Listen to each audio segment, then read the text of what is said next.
Today's topic is poverty in Nigeria. Hello, everyone. Good to be with you once again. Today we have with us Professor Chisom Ubabukoh. He's from Nigeria and has studied in the UK and is now teaching in India, truly global. Let's hear what he has to say about Nigeria. Over to you, sir. Welcome, everyone, viewers. This is a very fascinating topic to me, the poverty situation in Nigeria. Very recently, so 2018, Nigeria became the country with the largest number of poor people in the world. It used to be India, but Nigeria has overtaken them in terms of the absolute numbers. About 85 million people in Nigeria are seen as extremely poor. That is about 60% of the population. In India, there are still a large number of poor people, about maybe 80 million or more, but the percentage, in percentage terms, is so little. It's about less than 20% of the population. But look at Nigeria, a situation where out of 10 people, you have 6 of them being poor. It's a very, very bad situation. Well, personally,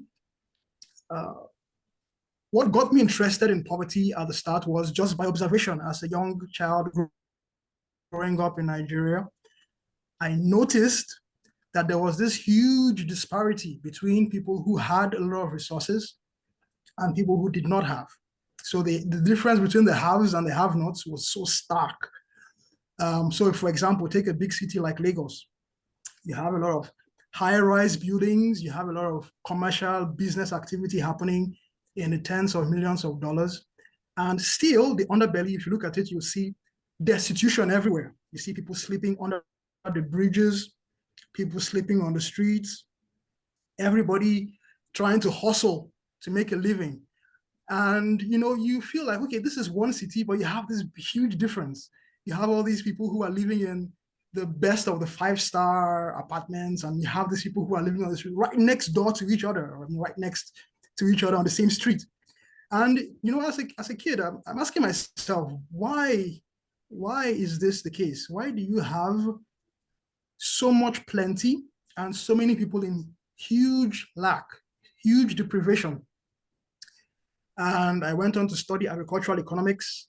And then at the University of Manchester, I studied development economics, trying to get to this, understand the policy ideas, the causes for this, and the reasons why this has happened historically, and then to kind of think of solutions, how I can kind of make an impact in changing the situation. I will say that school did not really help very much in terms of, it helped in understanding the theories of it, but the practicalities of the situation of poverty, I think, is something that one has to better experience. Something that you are taught theories by many professors, some of them who have never experienced what it really means to be poor. And the experience kind of gets, it kind of gets dulled down a little bit. So using my own personal experiences, I grew up not in an extremely poor family, but kind of middle class. I remember the first time I got my glasses was in my first year of university, and I needed glasses throughout high school. I remember that I couldn't see the chalkboard unless I was right at the front, and even then it was difficult. But glasses is not something that you think about as a kid just like that. It's something that happened actually when we had a compulsory medical that we had to take in the first year of university. And that was where I did an eye test, and they said, your eyes are so bad, you need glasses. And, before then, I'd never thought that, okay, I needed to get glasses. Yeah. Something so basic. So what? But you still managed to do well in your school just by sitting in the front row. Yeah, I was able to do well, pass my exams, and get into university, which, thinking about it now is maybe a mini miracle, because I couldn't see much of the things that were written. So Yeah, I mean, this is the experience that we've had, growing up. There are so many stories I could tell about how poverty has affected me personally. But tell us one more. Okay, so so for example, there was a time in university where I really, so normally you have pocket money given to you by your family when you're going to school. Yeah. And I had run out of pocket money, and I had to depend on friends for food. Basically, going from room to room, seeing who's cooked some lunch or some dinner, and seeing if you can get a plate. This also woke up an entrepreneurial spirit because I started a business, my first business, when I was in university itself. I was able to get some, gather up some funds and started something small. And I was able to use those resources to do a lot of things. Well, in a way, this also kind of has a positive side because, you are able to wake up all the gifts that you never knew that you had until it's necessary. As they say, necessity is the mother of invention. Right. So you kind of have to make your way. Right. So, bringing this now to Nigeria as a whole, Nigeria is a very rich country. Looking at it on the surface, on a natural level. Nigeria has the largest oil deposits in the whole of Africa. In terms of natural resources, it's extremely rich. It has so many minerals. It's got, diamonds, it's got gold, it's got columbite, lithium, so many different, very useful minerals. Well, and in terms of the GDP, the country also isn't doing too badly. It's got the largest GDP in the whole of Africa, Yes. and also in the world. It's about 26 or so, doing pretty well. Yeah. The problem comes when you look at it at the per capita level. Yeah. Right. So now, when you take that GDP and you look at it at the per capita level, Nigeria is something like 24th in Africa, and something like 120 something in the entire world. Yeah. So this is really bad. Yeah. The GDP per capita numbers was about $1,900 per person. Just a little bit less than India, actually. 1,900, a little bit different. Yeah. There. If you look at it in PPP terms, yeah. It's even much worse. In PPP terms, Nigeria has about $5,800, while India is much better at around 7,000 plus. Yeah, PPP means. But these are really bad numbers. Yeah, so PPP is purchasing power parity. Okay, just to clarify. All right, let's continue. Thank you. Right. So yeah. So a very rich country having this huge disparity of income. Actually, the statistics have shown that the top 5 richest people in Nigeria, which includes, of course, the richest man in Africa, Aliko Dangote, and a few others, the first 5 richest people, the resources they have is more than the resources of everybody else in the country put together. Wow. Okay, so that's how stark it is. Yeah. The inequality is huge. So yeah, a very rich country.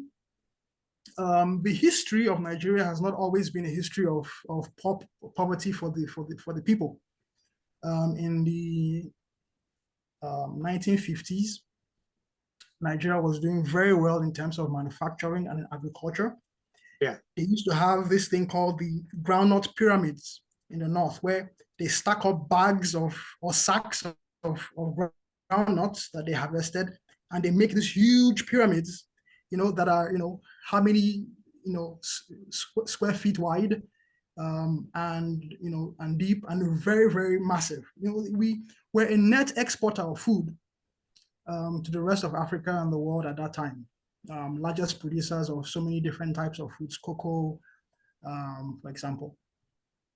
Okay, but then 1956 happened and oil was discovered in the Niger Delta region of the country. And since then, it's kind of been a sad story. This very common thing of the natural resource cost, as it's often called. Yeah. It's the case where it's not exactly Dutch disease. Dutch disease is the case where you find natural resources, and that makes your currency to appreciate. Yeah. And then your exports become expensive and imports become cheap. So manufacturing dies. Yeah. But this one, we are having this case of natural resources, but our currency is not appreciating, it's depreciating. Yeah. And at the same time, manufacturing is not growing, even though our exports should be cheaper for others. Yeah. It's a very strange situation that's happened there. I mean, if you look at all the major oil producers in the world today, many people will view them as rich countries. The only few exceptions will be countries like Iran, countries like Venezuela, and countries like Nigeria. Venezuela, you can explain sanctions, Iran, sanctions also, political things happening. Nigeria is now more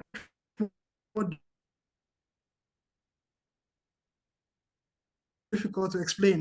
Why are we so? It's a big issue. Eventually, we had a civil war in 1967, started in 1967.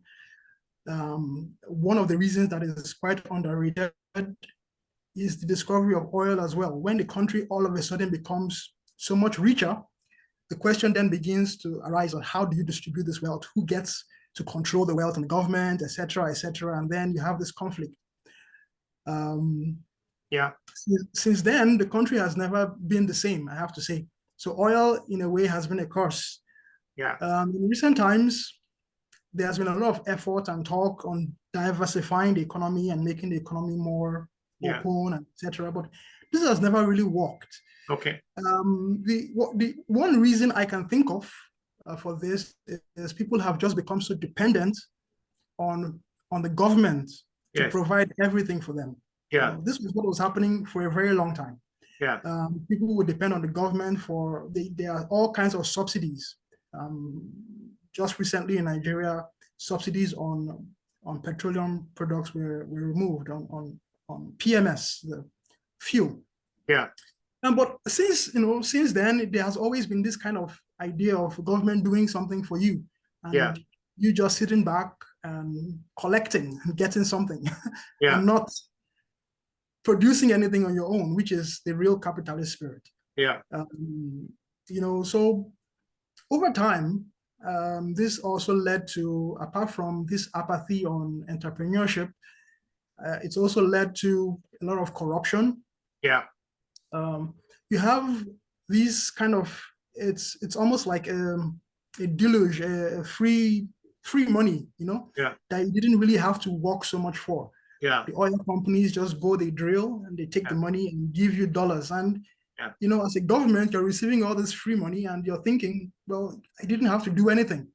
This idea of having to work to earn a living kind of gets pushed in the background, and then everybody just it's a free-for-all. Everybody just goes into the coffers of the government, gets the money out, and people are not really thinking, okay, how do we use this money for the best use of the country? Everybody just wants to steal for themselves, build bank accounts abroad. And this kind of effects all come together to create the very terrible situation where the country is having resources, is having money, but you cannot, after 10, 20, 30 years, where has the money gone? Nobody can say. Nobody can say. It's, all right.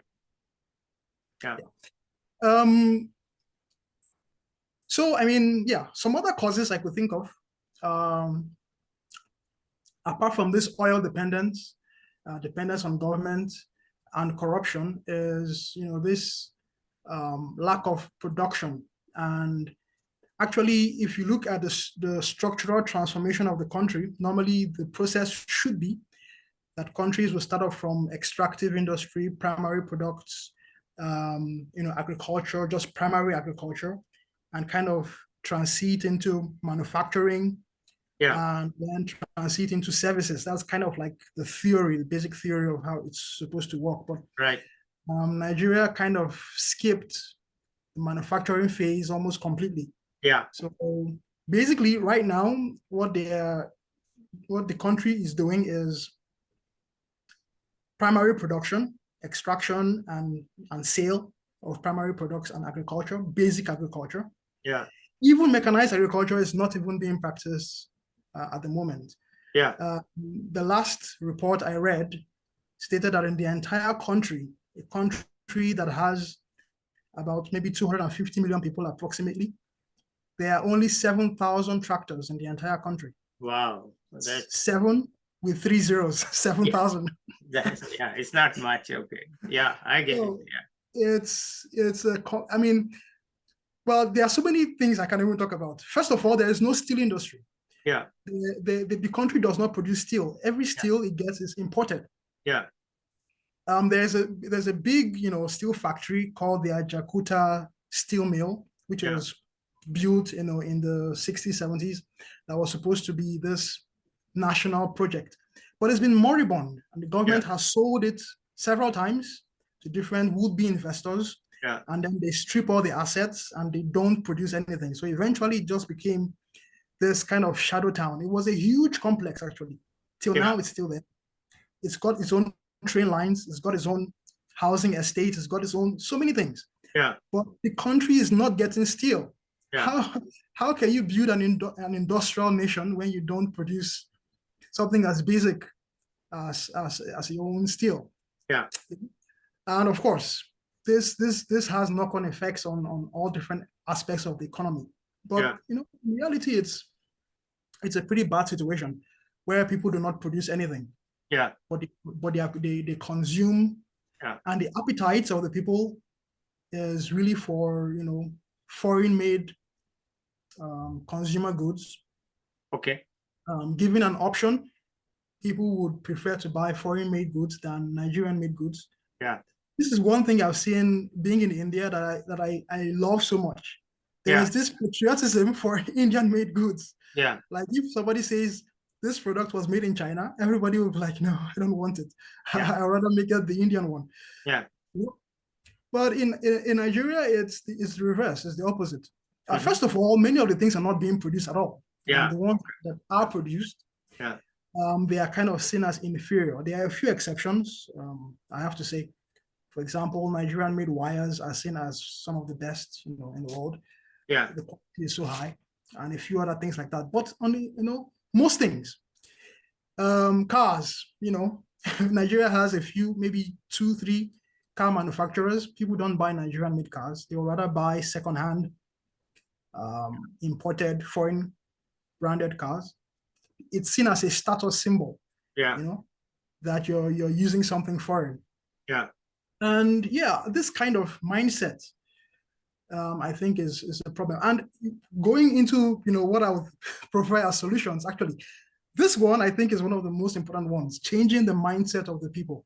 Yeah. That is reorienting the thinking of the people, because of course everybody says leadership is the problem.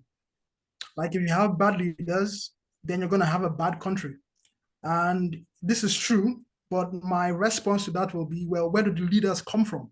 Yeah. The leaders are selected from amongst the people, and they are selected by the people. Yeah. So they will select people who are just like them, So it's like a catch-22. You cannot win because it's a cycle that never ends. Yeah. Bad leadership, bad followership, and so on and so forth. There has to be a way to break it. That is my thinking.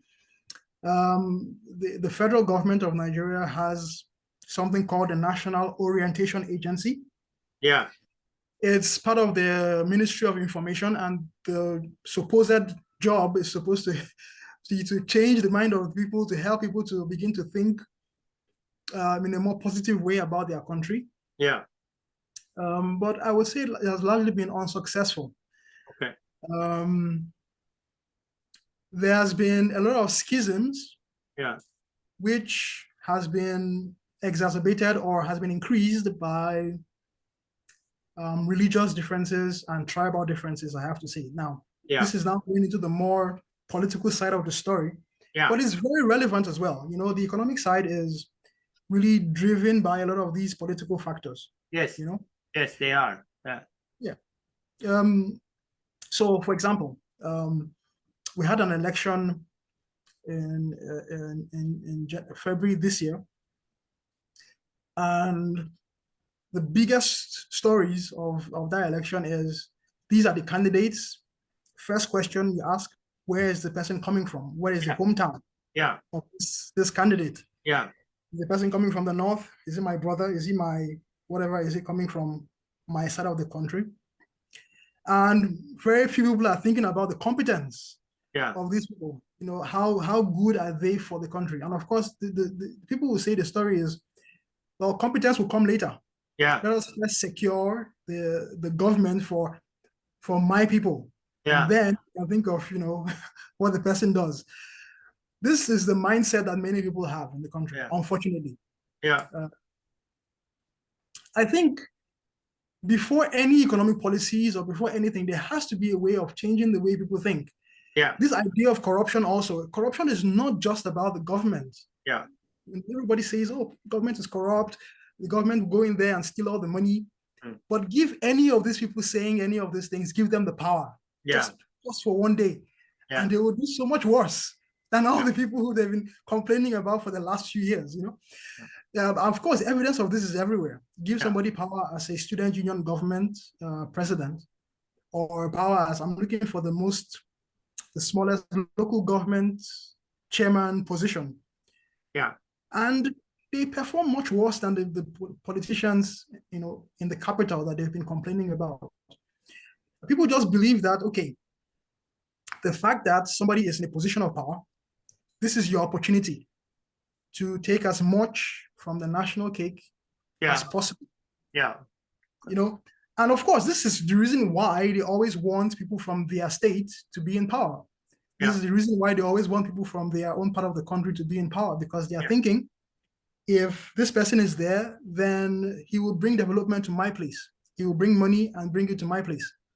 And so this, you know, these divisions kind of tears the country apart, because originally we've always been, there's been a mantra that our strength is in our diversity. Yeah. But it's not really been a strength at all.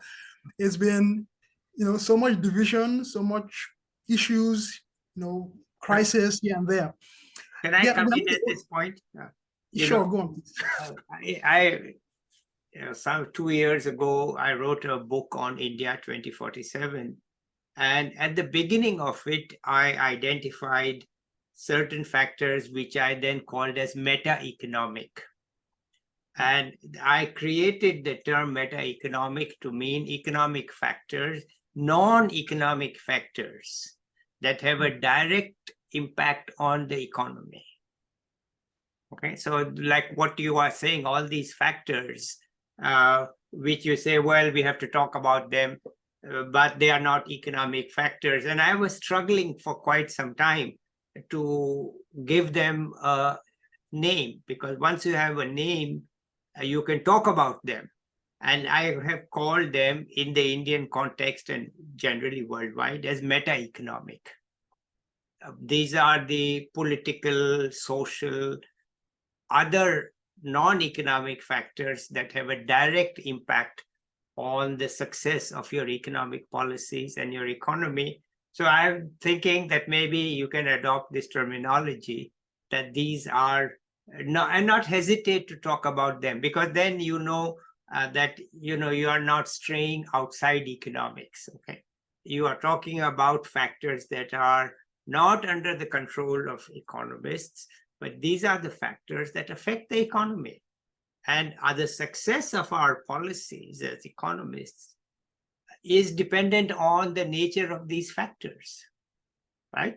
So they are external to the economics world, but they are linked to the economic world, and I call them as meta-economic factors. And I emphasized in my book on India 2047 the role of these meta-economic factors. I told you I searched for a long time for a name. I don't want to call them political, because then people talk about how elections are fought. I said, no, they are linked to my economy. So I think what you, in my terminology, what you're talking about is the meta-economic factors. And what you are saying is that the meta-economic factors are very powerful in Nigeria. And they really are affecting the economic outcome and the economy's performance. And So that's what I thought I'll add to the discussion here. It is not a term that's widely used yet, but I think we should start using this term because it's not standard economic theory. It's what you call as exogenous variables in economic theory. But the exogenous variables is sort of like, okay, how can we talk about exogenous variables? But if the exogenous variables are meta-economic, we can talk about them. Okay, so that's my formulation. Yeah, that's a great one, actually. I think I'm going to start using that. Yeah, I hope so, because what you are telling me, I listen to you and I say, wow, he's talking about meta-economic factors, but he doesn't have the name. And exogenous factors, what we call as exogenous factors in economics, I have divided into two parts, and one of them is meta-economic. And that meta-economic factor, I mean, I've been to Nigeria, I know it quite well, actually, in a way, not as well as you, but the meta-economic factors are actually much more important there. You cannot make economic policy work when the meta-economic factors are so much against it. Okay, so please, let's continue. Let's hear from you. I've had enough talk, so it's your talk. Let's go on.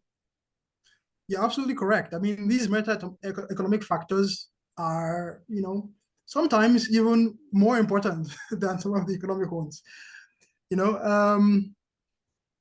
Yeah, another big one, of course, is religion.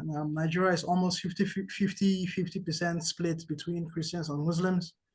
And it's always been another, fissure point, So yeah, I mean, anytime you're talking about some economic, for example, this year, Nigeria was supposed to do a census, a national census. But it's been shifted a couple of times, and it's been shifted once again this year. And of course, nobody comes right out to say the reason why it's been shifted, but people who know will tell you that, the big issue is the kind of questions that will be asked in this survey. Are you going to ask people about their religion? If you do, people get scared about what is the census going to say. Yeah. If the census, for example, says that Muslims are 60% and Christians are 40%, what is that going to mean for the politics? Yeah. So it's always this, and it becomes pervasive, everybody having this, trying to protect their own clan, as it were. Right, so in addition to this, also, I think basic infrastructure is a major issue. Yeah. Nigeria has a real infrastructure deficit, which I don't know how many years and how many billions of dollars it would take to cure. Yeah. Being in India for the last maybe 3 years or thereabout, I can compare infrastructure, and I will say that India is way ahead of Nigeria at this point. Okay. There's been a lot of investment in roads, in rail, that is visible here. But in Nigeria, it's been, in the rural areas of the country, the situation is horrible. Yeah. Basic drinking water you cannot get basic drinking water, which is kind of like one of the most fundamental basic things. Yeah. Roads, rail, there's this huge deficit. And it's not that money hasn't been budgeted for these things in the past, but as is the normal story, money gets released, all the contracts are inflated, and sometimes not even executed at all. The person who's given the contract, maybe the governor or the minister, just kind of splits the contract money with the contractor. Yeah. And since they are the ones also responsible for enforcement, then who enforces what? I mean, the money just goes and nobody cares. I mean, you have what we call the EFCC. It's the Economic and Financial Crimes Commission. Yeah. It was established by former President Obasanjo. Yeah. And the objective was, to be, to oversee all, financial crimes, etc., and look into things like contract manipulation, official government corruption, etc. Yeah. And this has also become a political tool because whichever party is in power tends to use that as a bludgeon on the head of all their enemies. Yes. And then the objective gets defeated, because then you are only, you're manufacturing Okay. faults just to put your political opponents away. So we're thinking there was also this idea of a what we call the BPP, a Bureau of Public Procurement, Yeah. which was supposed to kind of oversee all the procurement activities in the government, et cetera, which was very effective for a while when you had a strong leader, but in recent times has fallen away also. Now Okay. doesn't work. Okay, So hang on for a minute now. We have heard enough of what's wrong. Okay, now let's try to see if you know of some things that is a ray of hope or some optimism. What's happening in Nigeria that still gives some hope? Let's turn to that, and then let's turn to your own self as to what you see yourself doing in the future. I know we have heard enough about what's wrong and why it doesn't work and all that, but now let's see if you see some hope, and then what's your own future? Yeah, that's really important. The thing is, when the night is darkest, that's when the light shines brightest. Yes. So when it looks like everything is very hopeless, that's when light becomes far more effective. And this is the situation in Nigeria. A lot of people, young people, have lost hope in the country. That is the truth. Yeah. There's this thing they call the Japa syndrome, where everybody is trying to leave the country at the earliest opportunity. But my own view about this is that if the country begins to do the right things and begins to recover, if they have the right leaders and begin to put the right policies in place, these people who've left will be a huge resource, because many of them will be coming back with the skills, with the training they've had. This has happened in many countries, including India, China as well, Brazil, many countries that have had this syndrome of people leaving.